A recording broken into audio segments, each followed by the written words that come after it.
Hello guys, welcome back to Wednesday's video.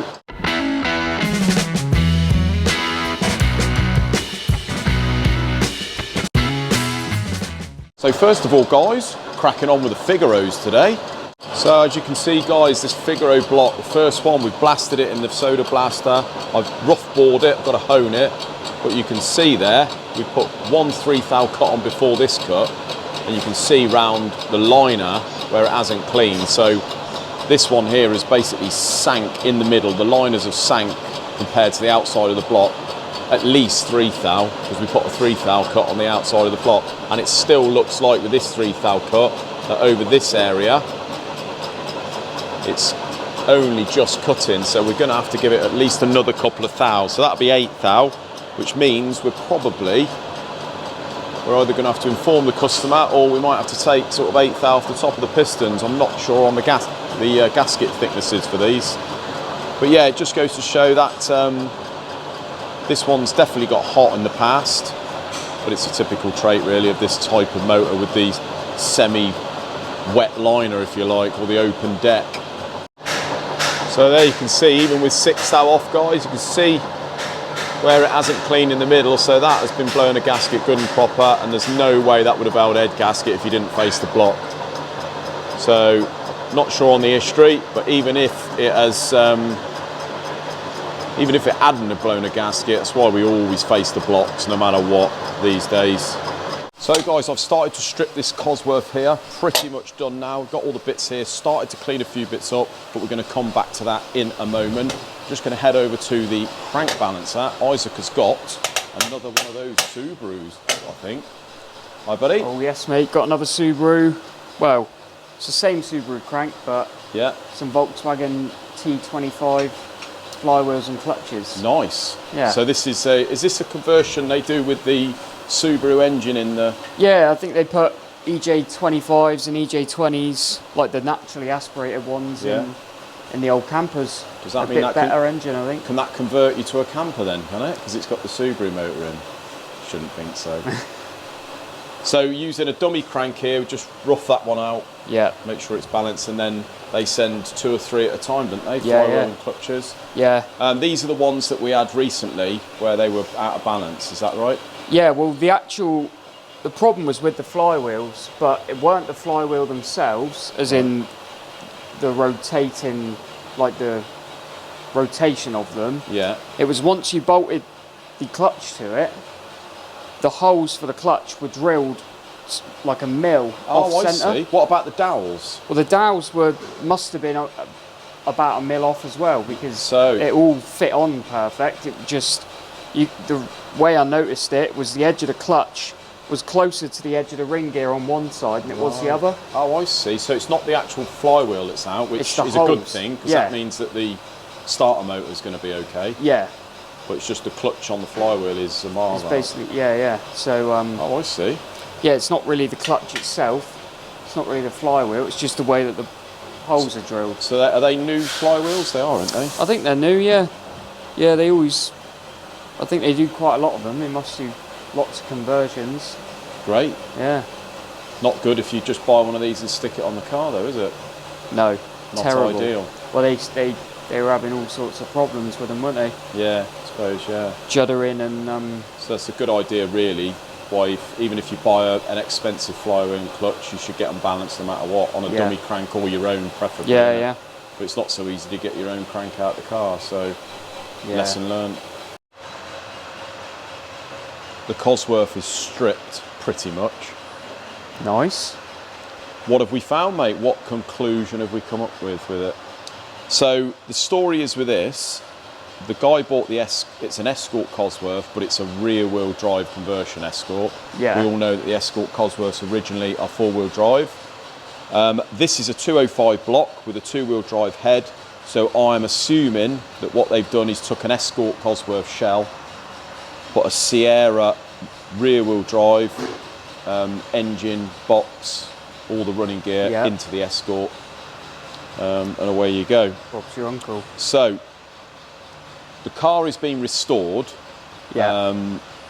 When the guy bought the car, he took it to someone I'm assuming he does bodywork, etc., because he's the one that sent the engine to me.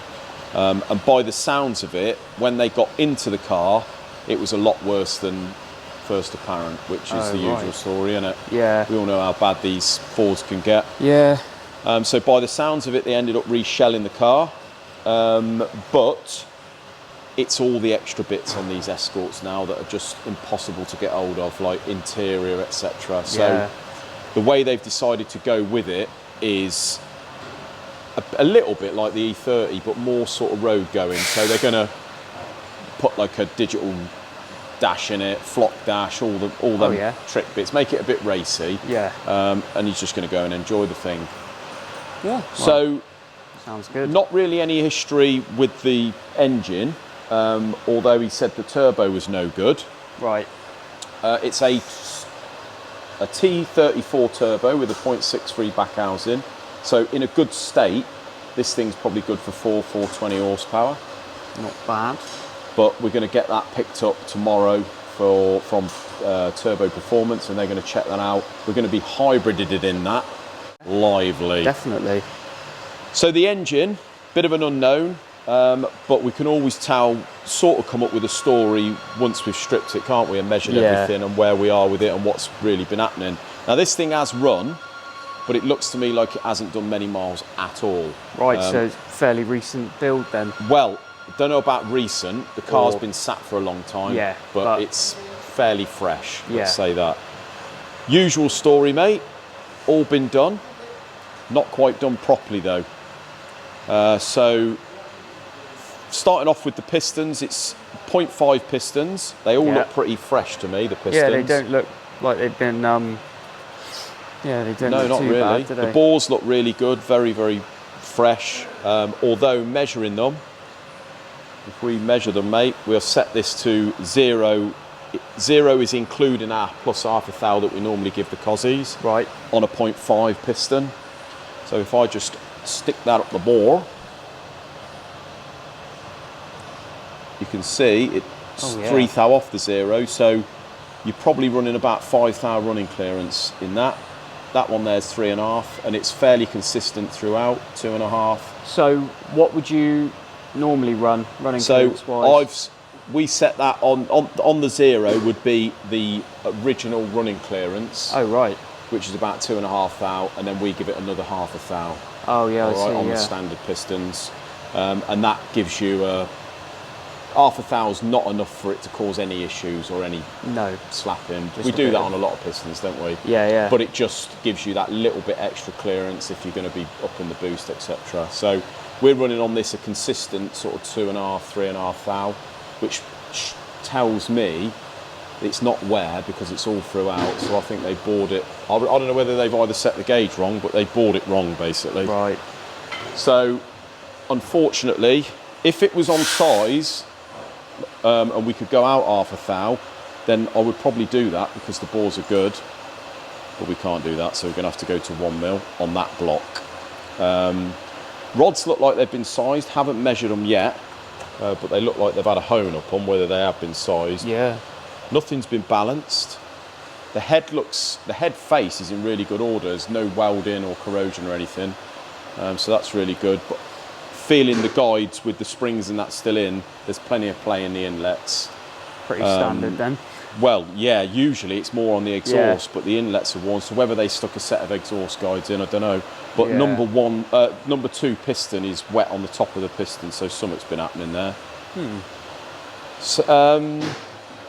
So yeah, it's pretty standard stuff really, mate. The only thing is, speaking to the customer yesterday, because he wants to go with that extra power, I have said to him, although this is pretty decent 205 block, it ain't no good really. It's a time bomb. No, not the big We power. all know past about 300, 350 horsepower, these things can, well, you know, even standard, it could pull up round the stud holes. So basically you can't long stud the 205, so it's a time bomb really. If it cracks, it's a complete strip down. So I think what he's going to do, have a word with the customer, and we're probably going to try and source a decent 200 block. Yeah. Long stud it, start again. But everything else should be pretty good. Obviously, you've got rusty bits all over the shop. So you just need to clean up, doesn't it? Yeah, I've started to blast a few bits, like the cover and the Yeah, nice. Try recon the distributor, etc. All these little bits, once blasted, I'm going to be getting sent off to be plated. Yeah. Along with all the throttle body bits. Nice. Just generally tart it up, make it look nice and fresh, mate, really. And but yeah, we're going to have a bit of a setback with a 200 block at the moment. So if any Cosworth boys are out there with a decent 200 block, give us a shout. We're going to need a new clutch, etc. Yeah. And if we're running that power, it's going to have to be a funky clutch. Funky clutches have gone up in price, probably about double in the last few years, which is annoying. Yeah. Same with anything, though, isn't it? So, so yeah, that is where we are with the Cosy at the moment. Flywheel looks a bit nasty. We're going to have to face that. Oh yeah. But it's all going to be balanced. That's had some heat in it, isn't it? Yeah. It's all going to be balanced and what have you, innit? So yeah. Love doing the Cosies. Just waiting for the crank bearings on that, and then we can get that one dummy built and see where we are with that, see how far out it is. But yeah, it's all good, mate. But like I say, it's one of those typical all been done but not quite been done properly, isn't it? Well, this is it. And they certainly haven't cleaned anything, because there's no way that has got like that in the short amount of miles it's done, especially on the outside. Oh, so yeah, it just baffles me why they ain't even give it a lick of paint.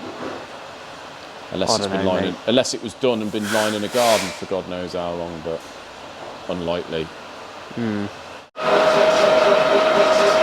Right guys, so Isaac is just refacing what is definitely some sort of commercial flywheel. I know I've showed you flywheels being skimmed before. This one had plenty of hard spots in it, didn't it? Yeah. But we've managed to get all those out. It's just giving it one last lick over now for smoothness. And the reason I'm showing you this is because this has come from the Isle of Wight. John Hales, who's got the Cosworths upstairs that we've got to crack on with in the future. But John said if you could just put this on your video, because his boss would be interested to see how we actually do it. So interesting watching it not actually take a cut, isn't it? It is really, mate. Yeah, I thought, Christ, he's got a slow cut on that. Maybe we should put a cut on.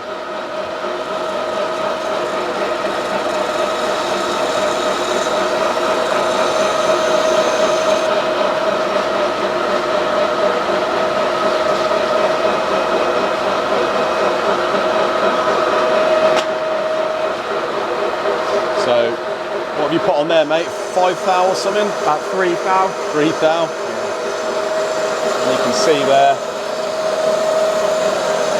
just started to take a nice cut, get a nice finish on it. There is a formula for feeds and speeds on these lathes, same as there is on the mill, but we tend to just speed it up a bit for a better finish. Yeah, you just get to know the sort of, depending what the material is, the diameter, etc. What feeds and speed you can run, really. So just a case of getting used to it, isn't it? Yeah. So there you go, John. There's your flywheel, mate. That'll be done by the end of the day. Well, guys, that is it for another video. Thank you very much for watching. It's been a pleasure. We'll see you Friday. Have a great evening. Cheers, guys.